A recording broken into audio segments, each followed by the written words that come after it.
전미예수님, 네, 가톨릭 교회의 교리서 나가고 있습니다. 오늘도 함께 하도록 하시겠습니다. 성부와 성자와 성령의 이름으로 아멘.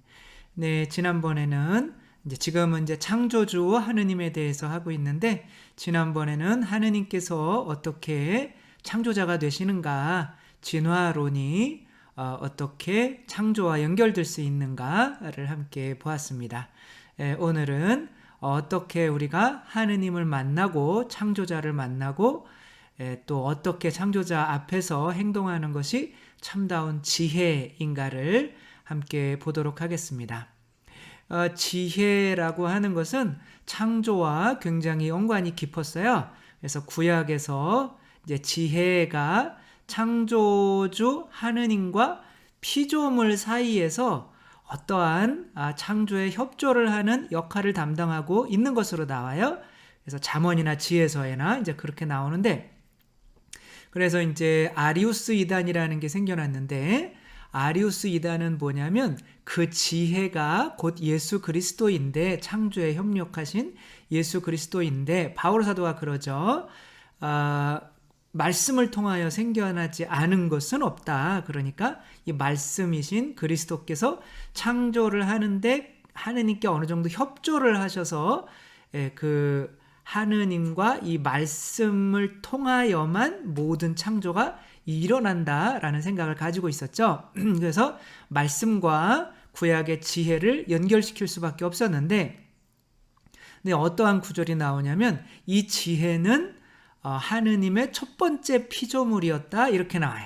그러니까 하느님께서 나를 첫 번째 만드셨다, 이렇게 나오니까 사실 예수님은 만들어지면 안 되는 거잖아요. 이렇게 성자는 성부 성령과 함께 피조물이 되면 안 되는 거죠. 만들어지는 게 아니라 하느님께서는 만들어지지 않고 창조되지 않고 처음부터 존재하셨어야 하는 거죠. 그러니까 이 지혜라고 하는 것을 예수님과 이렇게 연결을 시키다 보니 예수님은 피조물이다. 이제 모든 피조물 중에 첫 번째로 앞서시기는 하지만 그래도 만들어졌으니까 피조물이다, 이렇게 이야기를 하고, 그래서 이제 이단이 됐죠. 그래서 이걸 이제 성자 종속설이라고 해요. 성자께서 성부에게 종속된다, 이거죠. 그러나 성자께서 아버지께 죽기까지 순종하시고 종속한 것 같이 보이지만 결국에는 뭐예요? 아버지와 나는 하나다라고 하는 거죠. 그렇죠? 그러니까 우리 부부가 이제 부인이 남편이 아내가 남편한테 막 순종을 한다. 그러면은 노예인가요? 아니면 한 몸인가요?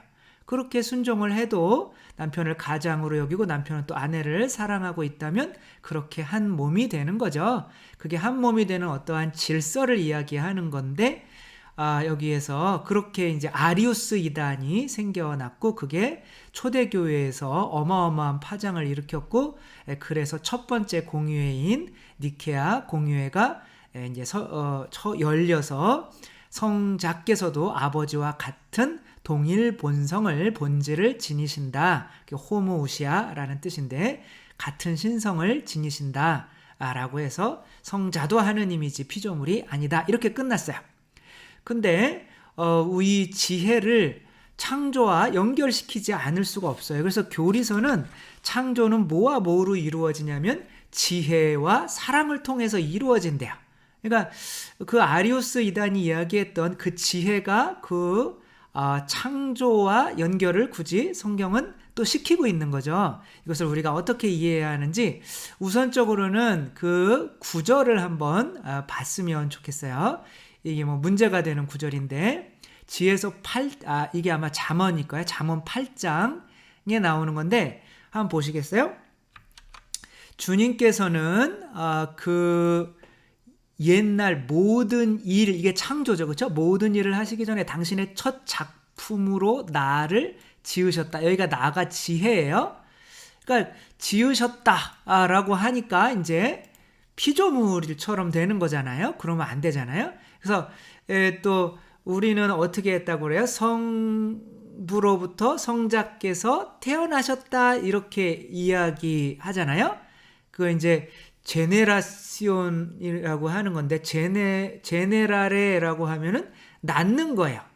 근데 낳았다 그러면 왠지 피조물처럼 여겨지는데 이것은 이 세상에 있는 말로 그 성자를 그 지혜를 표현할 수가 없기 때문에 그렇게 아버지로부터 이렇게 창조되거나 혹은 나왔거나 지어졌거나 태어났거나 이렇게 이야기할 수밖에 없는 거지. 실제로 성자께서 아버지보다 시간적으로 늦게 창조된 피조물이시다. 이렇게 생각하면은 안 되는 거예요. 언어상 그렇게 말할 수밖에 없는 거죠. 그래서 여기서는 이제 지으셨다라고 하는 것은 어떻게 봐야 되냐면 피조물이라기보다는 이걸 예수님께 적용시키기 위해서는, 그래서 이제 신약에서는 이제 요즘에는 대부분 뭐 발타살도 그렇고 베네딕토 16세 교황께서도 그렇고 이 구약의 이 지혜 창조할 때 이 중간에서 이렇게 창조자를 도와서 함께 있었던 이 지혜를 성모 마리아라고 이렇게 표현을 합니다. 그래서 그걸 지혜론이라고 하는데 보통 요즘 이제 소피올로지아라고 하거든요. 그 지혜라고 하는 것이 성모 마리아다. 그래서 첫 번째 피조물이다라고 하는 게 이제 우리 좀 이제 뭐 그게 교의적으로 이렇게 인정된 건 아니지만 신학적으로 이제 요즘에 많이 그렇게 이야기들이 되고 있어요. 근데 이제 여기에서는 또 교리서에서는 하느님께서는 지혜와 사랑으로 창조하셨다. 이렇게 쓰고 있어요. 사랑은 창조된 건가요? 처음부터 있었던 건가요? 처음부터 있었던 거죠. 그럼 지혜도 처음부터 있었던 건가란 말이에요. 그러니까 피노키오를 창조할 때 어떻게 했어요? 할아버지가 도구를 들고 땀을 흘리면서 피노키오를 창조했죠. 그러니까 그 도구가 뭐예요? 바로 지혜인 거죠. 이 지혜를 통해서, 이 가르침을 통해서, 이 지혜를 통해서, 그리고 땀을 흘려서, 이 사랑으로, 땀을 흘릴 수 있는 에너지가 있어야지, 그쵸? 그냥 멍하니 들고만 있으면 안 되잖아요? 그러니까 이 사랑과, 이게서 이레네오 성인은 이 도구와 지혜와 사랑으로, 이 양손으로, 이게 지혜가 성자고, 사랑이 성령으로, 이 두 손으로 성부께서 우리를 창조하셨다, 이렇게 이야기를 하고, 이게 이제 교리서에 그대로 나와요. 근데 굉장히 어렵죠. 한번 그냥 빨리 한번 읽어드릴게요. 지혜, 나는 한 처음에 세상이 창조되기 전에 영원으로부터 모습이 이미 갖추어져 있었다. 시면은 바다의 깊은 곳이죠. 시면이 생기기 전에, 물 많은 샘들이 생기기 전에 나는 태어났다. 이게 계속 태어났다, 만들어졌다. 그러니까 이게 골치 아픈 건데 그냥 성자께서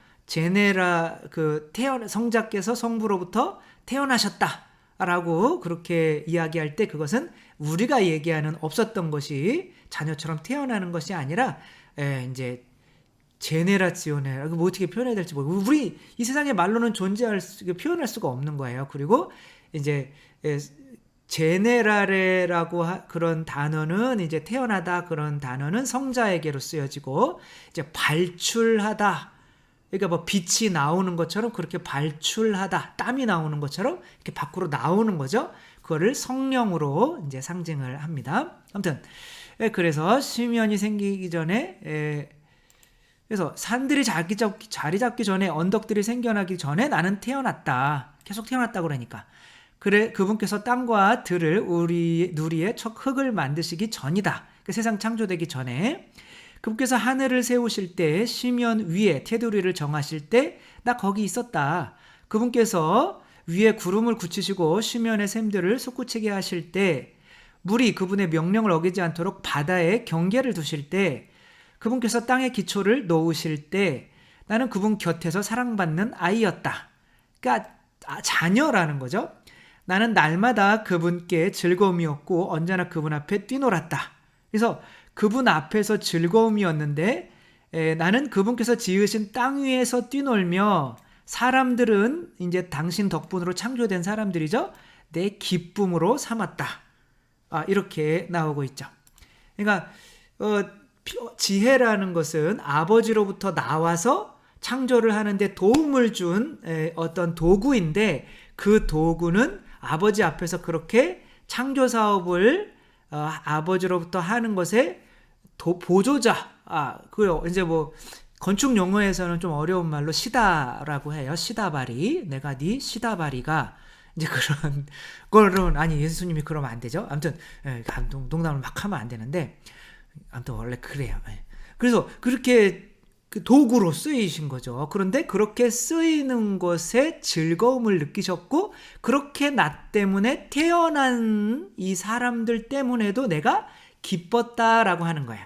그러니까 하느님께서 마치 피노키오를 만드는 그 아버지처럼 그래서 피노키오를 만들었어요. 그럼 거기에 쓰인 이 도구로 기뻤는데 그것만이 아니라 내가 아버지와 하나이기 때문에 아버지가 피노키오가 이렇게 만들어진 것 때문에 기쁜 그 기쁨을 함께 느꼈다는 거죠. 그러니까 어떻게 생각하시면 편하냐면 아버지와 이 도구는 뭐다? 부부다 라고 생각하면 되는 거예요. 그리고 이 아버지와 이 도구 사이에 왔다 갔다 하는 그 사랑이 뭐다? 성령이시다. 한번 내 그림을 그려볼게요. 하느님께서 뭐를 창조하셨어요? 하느님께서 다 창조하셨죠. 뭐를 창조해? 하느님께서 만약 이게 이제 하느님 아버지예요. 아버지께서 처음에 이제 아담을 창조하셨죠. 아담을 창조하셔서 아담을 사랑하셨을까요? 미워하셨을까요? 사랑하셨죠. 그렇죠? 근데 그 아담의 옆구리에서 뭐를 빼내요? 갈비뼈를 빼냈죠. 그렇죠? 그 갈비뼈를 빼내서 뭐를 만들었어요? 하와를 만드셨죠. 그렇죠? 이제 아담인 거죠. 근데 여기에서 이 하느님께서는 하와를 만드시려고 하는 생각이 계획이 있으셨던 거죠. 그런데 뭐가 필요했던 거예요? 도구가 필요했던 거죠. 그렇죠? 그 도구가 바로 이제 아담인데 아담이 곧 예수님인 거죠. 이건 이제 루카복음에 나옵니다. 근데 예수님으로부터 갈비뼈를 빼낸 게 아니라 뭐를 빼냈어요? 피와 물을 빼냈죠. 그렇죠? 그 피와 물이 뭐가 되는 거예요? 우리에게 성사가 되는 거죠. 우린 모두 세례성사, 견진성사, 성체성사로 새로 태어나는 거죠. 그렇죠? 그렇게 하와로 그리스도의 하와로 새로 태어나는 거죠. 그렇게 이 갈비뼈가 뭐냐 그러면 갈비뼈도 아버지로부터 받은 거죠. 결국에는 이게 거기서 내가 뭐를 흘리는 거예요? 피가 흘려지지 않고 태어나는 건 하나도 없는 거죠. 이 피가 흘려지니까 이게 뭐예요? 사랑인 거죠. 사랑이 결국엔 뭐예요?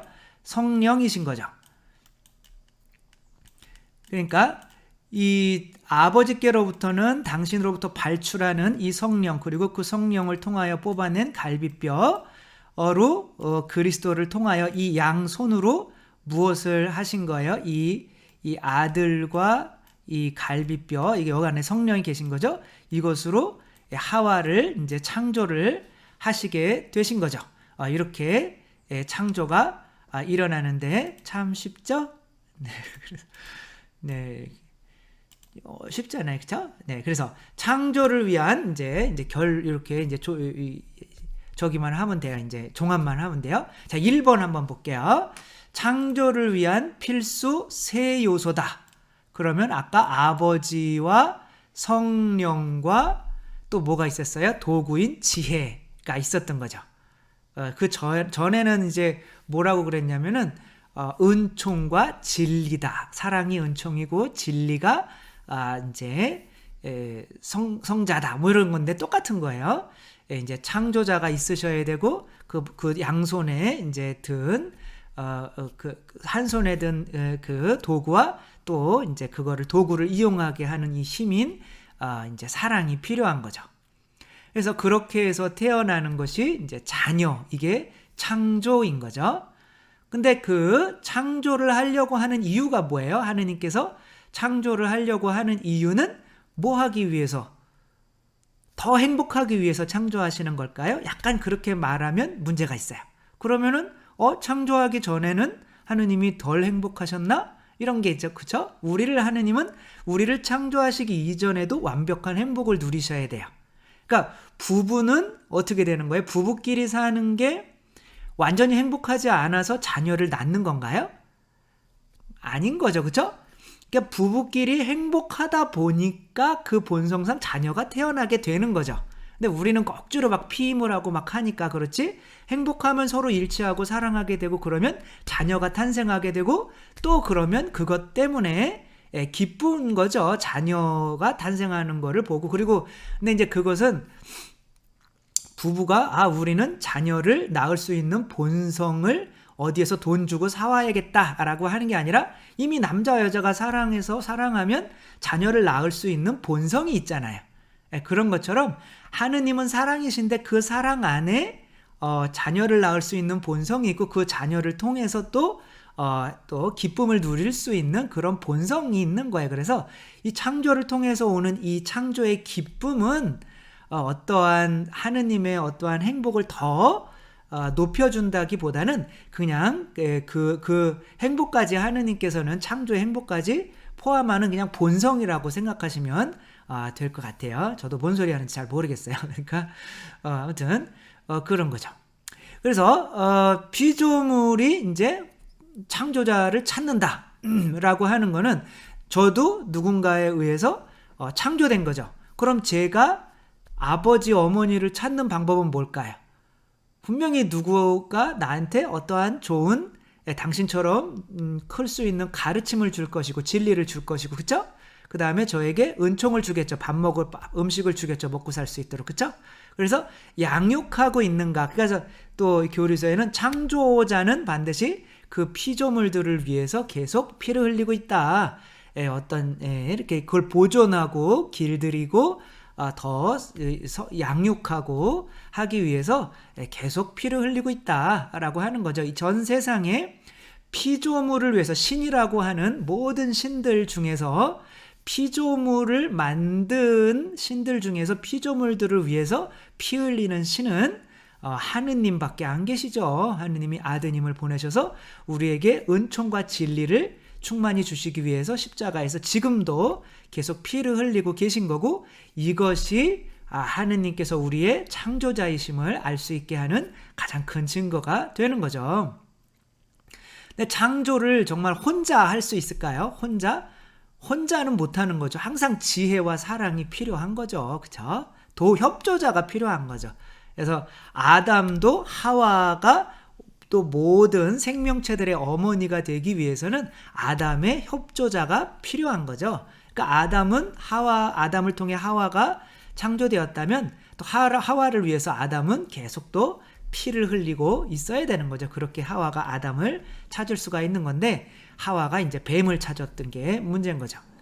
근데 이제 뭐 창조하시는 분들 있잖아요. 예술하시는 분들 막 있잖아요. 그렇게 동양화 같은 거, 고스톱 막 이런 거 아니죠. 그거 동양화는 예술이 아니죠. 아무튼 그렇게 그림이나 뭐 음악이나 뭐 이런 거를 하시는 분들은 이게 창조가 잘 너무 어려워서 뭐를 해요? 처음에 막 술 마시고, 아니면은 뭐 피카소 같은 경우도 여러 번 결혼하는 게, 왜냐면 그 사랑의 감성이 나와야 되는데 자꾸 한 여자랑 살다 보니까 이게 떨어지는 거예요. 나는 창조를 해야 되는데 그게 너무 어려운 거예요. 그래서 항상 뭔가를 찾는 거예요. 협조자를. 그래 나중에 잘못 찾다가 보면 어디로 가나, 그렇게 여러 번 결혼하게 되기도 하고, 어떤 사람들은 뭐 우리 연예인들 막 마약하고 막 타락하고, 그런 게 마약과 타락뿐만이 아니라 내가 뭔가 곡을 써야 되는데 안 나오니까 막 그렇게 술 먹다 약 먹다 막 그러는 거예요. 그러니까 그거는 이제 잘못 가는 거죠. 그래서 정말 누군가가 내 사랑을 받아들여서 창조의 협조자가 될 수 있는 사람들을 찾아서 그 사람이 나를 위해서 피를 흘려줄 수 있을 때, 그쵸? 우리 엄마가 자녀를 낳을 때 피를 안 흘리는 엄마는 없잖아요. 근데 그렇게 또 피를 흘려서 자녀를 창조하는 게 이 남편의 기쁨인 것처럼 자기 자신의 기쁨인 것을 아는 것이 보다 지혜라고 하는 거죠. 그래서 5번에 보면 참다운 지혜는 무엇인가? 그래서 참다운 지혜는 바로 예수님께서 지혜라고 하시는 것은, 내가 이 세상에 살라고 이렇게 예수님이 태어나셨어요. 근데 도대체 이 세상을 어떻게 살아야 될까? 어떻게 살아야 돼요? 행복하게 살아야 돼요? 엄청 행복하게 살아야 돼요? 엄청 행복하게 살아야겠죠. 그렇죠? 그래서 행복하고 싶지 않은 사람은 없잖아요. 그러니까 행복이 뭔지를 아는 게 지혜인 거죠. 그래서 예수님은 행복이 뭘까? 계속 대폐질하고 이런 창조 사업을 하는 것인가? 아니면 아버지로부터 협조자가 돼서 내 옆구리에서 갈비뼈를 피와 물을 빼내서 아버지께 드려서 아버지께서 그것으로 교회라고 하는 하와를 창조하는데 이 창조에 협조하는 것이 행복인가를 고민을 하셨겠죠.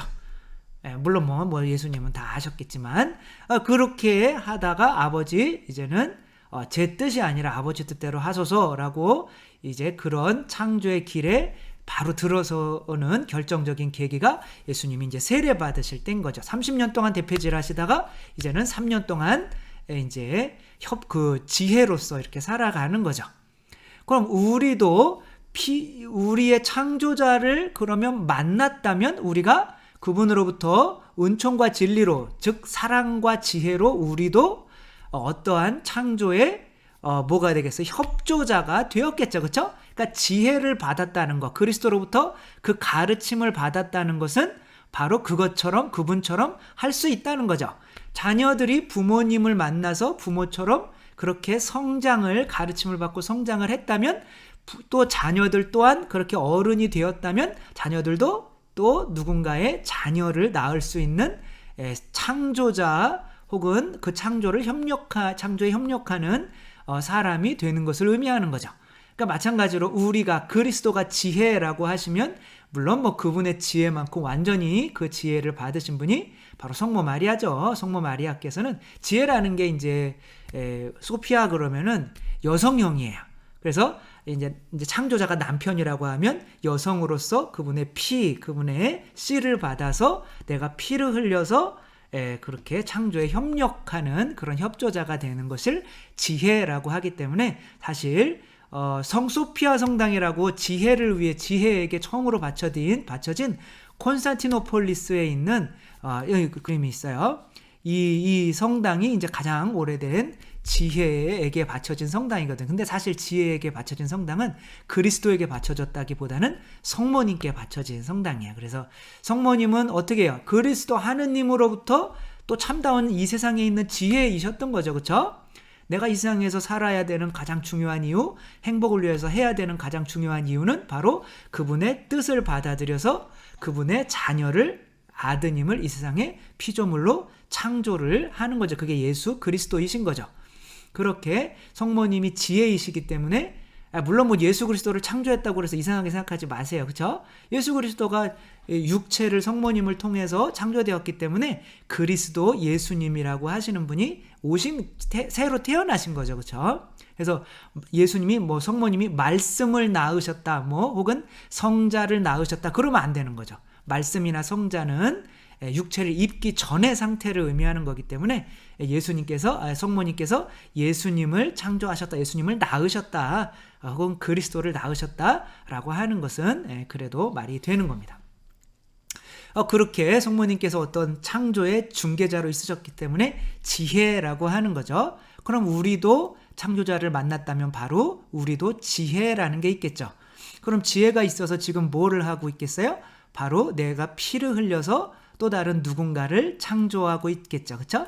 이게 이제 아버지라는 거 아니에요? 아버지. 여기 아버지라고 하는 이 아버지가 자녀를 낳았어요. 근데 이 자녀가 이제 아버지가 이 자녀에게 피를 흘려주지 않으면 이 자녀는 이 세상에서 버림받은 사람으로 느끼고 온전한 창조를 이루어내지 못하지. 이게 피조물로서 인간으로서 온전하게 살지는 못하게 되겠죠.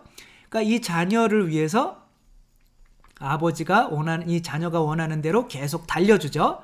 그 다음에 이 자녀를 위해서 아무튼 이렇게 자녀를 위해서 계속 피를 흘려줌으로써 자녀가 이제 대학까지 졸업할 수 있는 정말 자존감이 있는 말도 못하고 장애인이지만 그렇게 전신마비 장애인이지만 온전한 자존감을 가질 수가 있게 된 거죠. 이렇게 지혜라는 것이 있는 사람은 의사는 이 아이를 낳고 tet줄이 감겨서 이건 양부모가 달라붙어도 얘는 안 된다, 집 다 망한다 라고 했지만 아버지는 지혜가 있으셨던 거예요, 없으셨던 거예요? 이 아버지는 있었던 거죠. 지혜라고 하는 거는 내가 아무리 힘들어도 이 세상에 내가 하느님의 그 창조에 협조하는 것이 행복이지 이것을 포기하는 것이 행복이 아니다라는 것을 알았던 거죠. 이것이 바로 그리스도의 지혜를 이어받는 거죠.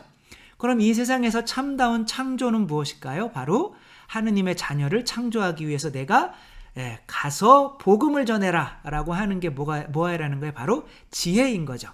너희가 내 창조 사업에 협조해 내 말 받아들이고 또 너희도 피를 흘려서 누군가를 하느님의 자녀로 창조하는 일을 해라. 그게 바로 지혜다라고 하는 거죠. 참다운 지혜가 있어야만 하느님 나라 들어갈 수가 있는 거죠. 지혜로운 여자, 미련한 여자들이 있는 거죠. 우리는 지혜로운 여자가 되기 위해서 이 세상에서 내가 하느님의 뜻에 창조자의 뜻을 받아들여서 내가 피를 흘려서 또 그 하느님께서 창조하시려고 하는 무언가의 협조자가 될 줄 아는 것이 참 기쁨임을 아는 것이 지혜다, 참다운 지혜다 라고 하는 거죠. 우리 요 한번 이 30절 31절 한번 읽어볼게요. 나는 그분 곁에서 사랑받는 아이였다. 나는 날마다 그분께 즐거움이었고 언제나 그분 앞에서 뛰놀았다. 나는 그분께서 지으신 땅 위에서 뛰놀며 사람들을, 나 때문에 태어난 사람들을 내 기쁨으로 삼았다. 그러니까 우리나라는 아기를 지금 많이 안 낳으려고 하죠.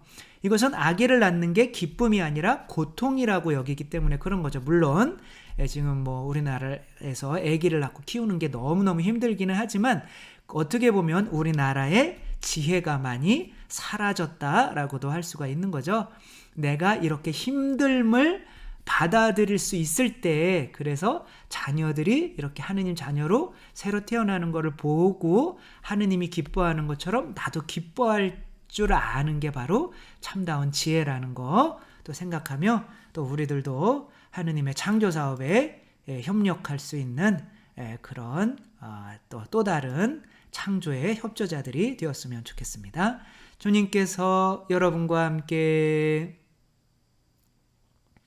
전능하신 천주 성부와 성자와 성령께서는 여기 모인 모든 이에게 축복을 내리시어 길이 머물게 하소서. 주님을 찬미합시다. 하느님 감사합니다. 성부와 성자와 성령의 이름으로 아멘. 네, 감사합니다. 사랑합니다.